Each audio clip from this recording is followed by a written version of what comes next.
So Games Workshop have shown off a new Imperial Guard miniature for Minka Lesk. Let's talk about who she is, what you can do with the miniature, and how she might be represented in-game.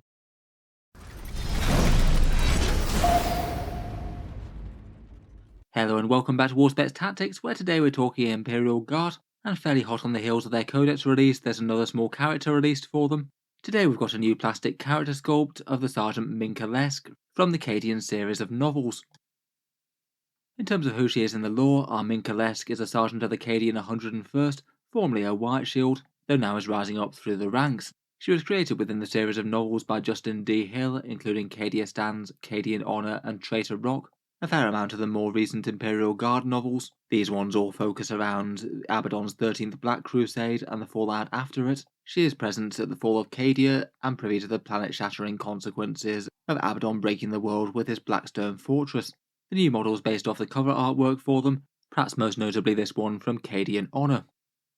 In terms of the model release, I feel like this one's maybe slightly conspicuously timed for International Women's Day perhaps. They didn't actually say that was the reason on any of their articles or things, maybe going with a slightly more subtle approach.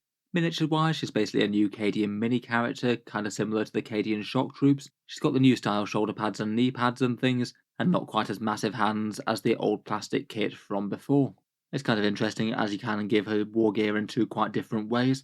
This one's probably the main build for her, wearing the bandana from the artwork and hefty aloft a curved power saber paired with a bolt pistol. On her base she's got the obligatory tactical rog, a bit of Rex Chaos iconography, maybe a Traitor Guardsman skull and a helmet there, and a sandbag. Definitely a base that's telling a bit of a story. Otherwise, for the alternative build, you can equip her quite differently. You can give her one of the new look las guns and a pointy finger, dishing out some orders no doubt. Plus she's got a different option for her head and a bit of a comm set there. You can see a few other details from the other shots as well. She's also got a curved scabbard for that power saber. I'd say for the most part the reaction I've seen around the internet has been at least fairly positive. I perhaps still feel like the facial expressions and things are one of the easier things to criticise about Games Workshop miniatures. They tend to be really quite exaggerated so you can actually see them at a long distance, and perhaps when you've got angry and shouty poses going on, it maybe just lacks a little bit of subtlety perhaps. In terms of any rules for 40k, it sounds like she's not going to get a unique datasheet or anything like that. For these occasional characters from the lore that spring up, I feel like perhaps a lot of them don't necessarily need their own unique rules potentially. In their article, they do recommend using her either as a Cadian sergeant or in a Cadian command squad. Seems like that would work pretty fine with the option of either power sword and bolt pistol or lasgun.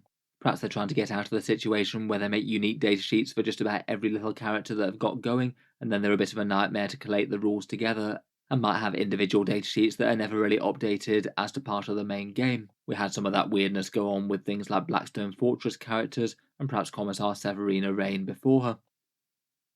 For how much she's likely to cost as a miniature, I suspect that she'd likely be somewhere on the same sort of lines as the recent Astra Militarum Commissar. He'd feel fairly equivalent in terms of a minor character within the army. He's £22.50, €30 or $35, as standard with Games Workshop infantry characters, massively expensive for how much plastic you get, and just a bit of a luxury buy for some people who like the cool sculpt or want to feel the character from the novels in their army. There's no real rules incentive to pick her up, seeing as you'll basically be able to get the same gear on any Guardsman Sergeant. It is just whether or not you like the miniature.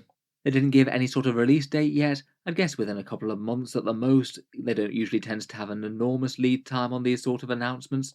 And unfortunately they didn't clarify whether or not she'd be a limited edition miniature or not, something that they're just doing a print run of and then they're stopping, or whether she might be a more permanent addition to the Imperial Guard range. My guess would probably be the former of those two.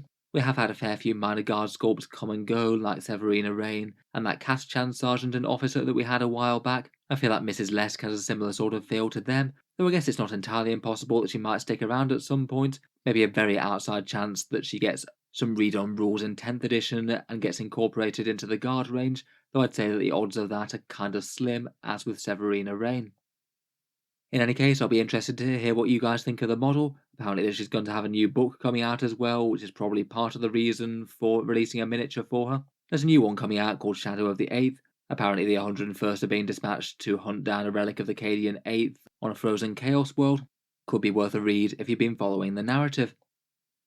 In any case, let me know what you think, and if you've enjoyed the video then feel free to subscribe to Warspets Tactics. I'll certainly try and keep up with Games Workshop's news and releases as they come out. I do tend to post 40k videos just about every day.